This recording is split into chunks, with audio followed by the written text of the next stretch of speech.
Lisa déchira ses vêtements, révélant une cicatrice monstrueuse qui s'étendait de l'épaule jusqu'à l'abdomen. Même Raïm, le chef de la pègre de Bombay, ne put dissimuler son effroi. Elle lui expliqua que la blessure était l'œuvre de ses hommes, et qu'elle avait définitivement ruiné sa capacité à exercer le travail du sexe. Raïm lui proposa une compensation, mais Lisa refusa sans hésiter, déconcertée, puis admiratif. Il la prit comme sœur adoptive, et ordonna à ses hommes de la protéger jour et nuit. De retour au bordel, Lisa ne parla à personne de ce qui s'était passé. Mais bientôt, le client pervers réapparut. Anna lui assigna délibérément Lisa pour le servir, ressassant les sévices subis. Lisa fut saisie de terreur, sous la menace d'Anna. Elle n'eut pas d'autre choix que d'affronter à nouveau ce démon. Anna fit évacuer les autres filles, quand les cris de Lisa retentirent. Elle monta le volume de la musique pour couvrir le bruit. Peu après, Raïm arriva au bordel dans une limousine.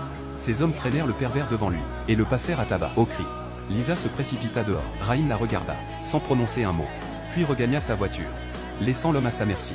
Dès cet instant, tout le monde sut que Lisa avait pour protecteur Raïm, le parrain de la pègre. Même Anna changea de regard envers elle. Si Lisa refusait un client, elle n'osait plus protester. Peu après, Anna mourut, emportant avec elle toutes ses économies. Après sa mort, Lisa prit sans opposition la direction du bordel.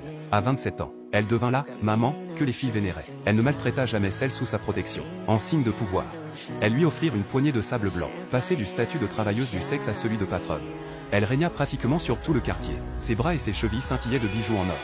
Et elle portait un sari de mousseline luxueux, lorsqu'elle descendit de sa Rolls-Royce. Les gens dans la rue s'inclinèrent avec respect, contrairement aux autres tenancières. Lisa offrait aux filles vendues, ou piégées dans cet univers, une autre possibilité, rester et travailler par choix, ou repartir vers leur foyer même si elles risquaient d'être revendues ailleurs. Une jeune femme, pourtant trahie par son fiancé, choisit de partir. Lisa ne la retint pas, la laissant libre de suivre son chemin. Cela n'entama pas ses affaires. Bien au contraire, le bordel n'en prospéra que davantage.